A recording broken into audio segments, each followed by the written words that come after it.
Thou mighty, infinite presence, thou all-pervading intelligence, thy love, wisdom, and power govern all things. Thy divine justice is ever operating in the lives and worlds of those who look to thee with unfailing determination. We give praise and thanks that thou art the ruling power and governing intelligence ruling all things. We give praise and thanks that in our world thou art the ever-sustaining, invincible power. We thank thee. God always finds a way to help those whose hearts reach out to him. The seeming mysteries of life with their attendant experiences are, when rightly understood, blessings in disguise. For any experience that causes us to turn more firmly to the one active presence has served us a wonderful purpose and blessing. The unfortunate situation in which personalities find themselves exists because they are constantly looking to outside sources for sustenance. It matters not what the conditions are that we face. At no time must we lose track of the great truth. Love is the hub of the universe upon which everything revolves. This does not mean that we shall love inharmony or discord, but instead we can love God in action, the I Am presence everywhere present. Each human being is a power and is intended to be the governing principle of his life and world. Everyone knows that he holds within his outer hands the scepter of dominion. This keeps the attention from becoming fixed on the outer appearance, which is never the truth unless illumined by the I Am presence. No matter what the problem is to be solved in the individual's life, there is only one power, presence, and intelligence that can solve it. The individual's recognition of the all-powerful presence of God, with whom no outer activity may interfere. The principle of life, always active, is ever striving to pour itself forth into expression, thereby producing its natural perfection. But human beings, having free will, consciously or unconsciously qualify it with all kinds of distortion. The individual who stands with his attention fixed firmly on the I Am presence becomes an invincible power, with which no outer manifestation of mankind can interfere. I am here and I am there. Friends wherever needful will be raised up to one's assistance. I am the friends brought forward whenever and wherever it is necessary. The release from all outer dominion or interference can only come through this recognition of the I Am presence. Many times this requires strong determination to hold unwaveringly in this presence when appearances seem to be dominating. However, such is never really the case. An individual is never licked until he gives up.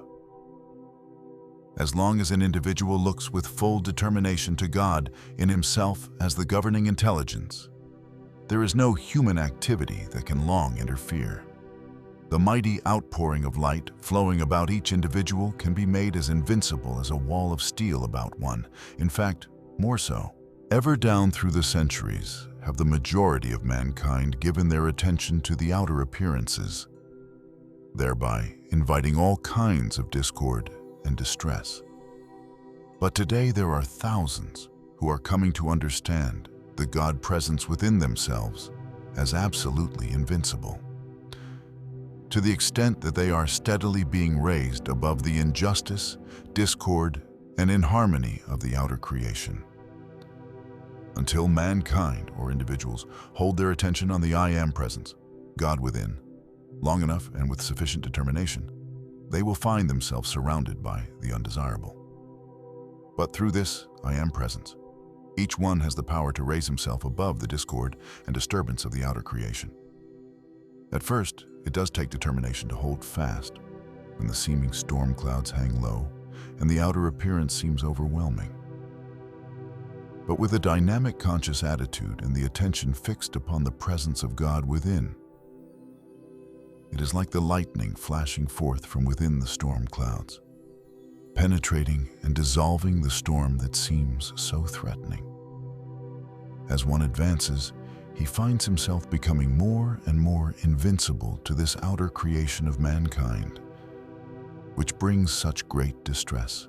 The statement of Jesus, "Know the truth, and the truth shall make you free," was perhaps one of the simplest and greatest truths to ever be uttered. For the first fundamental of knowing this great truth to which he referred was to know that you have within you this invincible presence of God. If you know that and are certain of it within your own consciousness, I mean by that, standing with firm determination in the face of everything, then you know you do have that presence within. Your next step is to take your stand. I am the illumining, revealing presence. And no outer activity that I need to know can be withheld from me, because I am the wisdom, I am the perception. I am the revealing power bringing everything before me, that I may see and understand and be able to act accordingly. It is so easy when you once understand that I am the only intelligence and presence acting, to see how you have the scepter within your own hands, and through this I am presence, you can compel everything you need to know to be revealed to you. I assure you, this is not in any way interfering with the free will of any other individual. It is time that the children of God, who are looking to the light, awaken to this dominion. I assure you, it is no wrong nor a mistake to claim and demand your own. In doing this, you are not in any way interfering with any other individual. If at any time there are those who through their outer activity attempt to take from you that which belongs to you, then it is your right to command, through the I Am presence, that the whole condition be adjusted and your own brought to you. In this, we must be very careful that when we have set the divine law into motion and divine justice begins to take place, that we do not become oversympathetic and thereby interrupt the action of the law, when human beings are governed entirely by the outer self, and when they have no consideration for the power of God, which gives them life, they are easily led to commit any kind of injustice. But does that mean in any sense that you shall allow them to do it in your world? Not when you know that you have the mighty power of God within to command and demand right and justice from everywhere. I want to cite you an instance. One of my students was going through a very trying experience, and the nature being very spiritual, I told her to demand right and justice. She did as advised, and presently things began to happen to those who wished to do her injustice. Through kindness of heart, she began to relent and wished that she had not demanded justice. She came to me and said, "What am I to do?" I said with no uncertainty, "Stand by the decree that you have issued. You are not responsible for the lessons these individuals have to learn who have wronged you. So let them get their lessons and be undisturbed. When individuals start to do wrong, that moment they set in motion the great universal or cosmic law of retribution. They can no more avoid retribution striking them sometime, somewhere, than they can stop the action of the planets. To the innocent victim, retribution sometimes seems a long time coming, but the longer its arrival is delayed, the more powerful it acts when it does arrive. There is no human being in existence that can avoid this law. Many times students and individuals have thought that something could be imposed upon them. Such, I assure you, is not the case. The only way one can open himself to undesirable thought is by entering into condemnation and hate. If he has done this, he has generated the thing in which he believed. The student who knows the power of God within himself need never fear anything from anyone. The individual may, if he or she choose, experience the fullness of the activity of God in his life and world. It is simply a matter of choosing what you shall have. If you want peace and harmony, know, I am the power producing it. If you want adjustment in your affairs and world, know, I am the mighty intelligence and power producing it, and no outer activity can interfere with it. From out the seeming mystery of life's ceaseless activity, there is the illumining presence of the mighty I Am within that stands ever ready to bless you. How do you let it? By the joyous acceptance of the mighty presence that you have this mighty power within you. Then do not hesitate in every detail of your activity, no matter how small it seems, to call it into action. For there is no energy in the universe but God to act through your consciousness, your mind, your body, your world. Say often, I am the presence in everything you wish to have done. This opens the way for the power of God to act and bring you justice. Have no sympathy for the outer that in its ignorance does the wrong thing, whether in yourself or someone else. Keep calm and serene, knowing God is the only intelligence and power acting in your world and affairs. I am in you is the self-sustaining strength and healing, manifesting in your mind and body. This keeps you in greater attunement. Face God. If the student can get the correct idea of pouring out the love to his own divine self, he will receive complete relief from every discord. To perfect conditions, say, I am the presence there governing and healing the situation. Mankind in general and the doctors have distorted things pitifully. The individual who wants to rise into the God presence and live there needs the energy he wastes. The very energy individuals waste is the force and strength by which they are enabled to hold fast to the God presence. This energy is the life they need to enable them to turn and hold steadfast to the God presence. When the outer self has for centuries used life's energy to create wrong conditions, that waste of the energy becomes a wide open drain upon the consciousness of individuals. Doctors are responsible for much of this terrible condition, for they teach the gratification of the sex appetite. And that is the greatest avenue of waste with which human beings have to contend. This is what makes it impossible to hold fast to the God presence long enough to attain the mastery. It is 95% of the cause of old age and the loss of sight, hearing, and memory. These faculties only cease to function when there is no longer a stream of this life energy flowing into the cellular structure of the brain. You cannot tell this to individuals until they have had such hard knocks that they are almost desperate with the misery of their own creation before they will listen to you. The will is absolutely nothing without this life energy. There is only one possible way to change anything which has been created and directed into a wrong channel.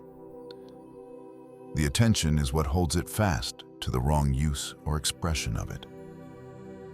Instantly direct the thought to the higher self. Many people get the idea that they can control it by sheer force of will through compulsion. This cannot be done for you but dam it up, and it only breaks out somewhere else. The only permanent way to overcome it is to change the attention and rise out of it. Use the statement, I am the governing presence of this energy and the only power that can raise it. I am the presence raising and transcending it. And that action is forever self-sustained. No, I am the presence doing this, and therefore it is done now, for God's activity is always instantaneous.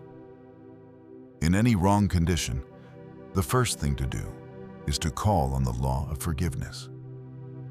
Remember that when a thing has been set in motion or energized, it simply acts. The physical body is the vehicle for contact with the sense world. When nearing the point of precipitation, continue on using the physical vehicle for doing the ordinary physical service. There is the inner, the mental, and the physical world. The physical body has been created to act in the lower rate of vibration and is the natural vehicle provided to direct and handle physical objects by the mind alone. needs an accumulation of electronic force in the electronic circle of the individual. When using the energy below the ascended state, this consciously generated energy is held within the electronic circle which surrounds every individual to a more or less degree. This accounts for some individuals seeming to have a limitless amount of energy, for that which is accumulated in one lifetime is carried over into the succeeding lives. Perhaps one of the most unfortunate things in which human beings live is the man's so-called legal right to bind another individual in the sex activity when the other wishes to rise out of it. Even in the ignorance of the outer mind, some natures have a powerful development of the love activity. The pure love of God never goes below the heart. True love never requires sex contact of any kind. The great ascended host of light are ever with those who want to do right. Send your thought out to them, and you shall always receive help. You have an invulnerable, invincible power when you know you have the recognition of the I Am presence. The law of forgiveness is the wide open door to reach the heart of God. It is the keynote and hub on which the universe turns. Thou mighty, infinite presence of God, we give praise and thanks for thy ceaseless ministry. We call thy blessings, thy wisdom, thy intelligence to act through each one, giving peace of mind, peace of body, and joy of heart. To go forth the ruling, conquering, victorious presence over all things. We give praise and thanks that the mighty presence I Am, God in action, governs all official places, causing thy perfection to be ever operative and self-sustained in thy name and through thy presence.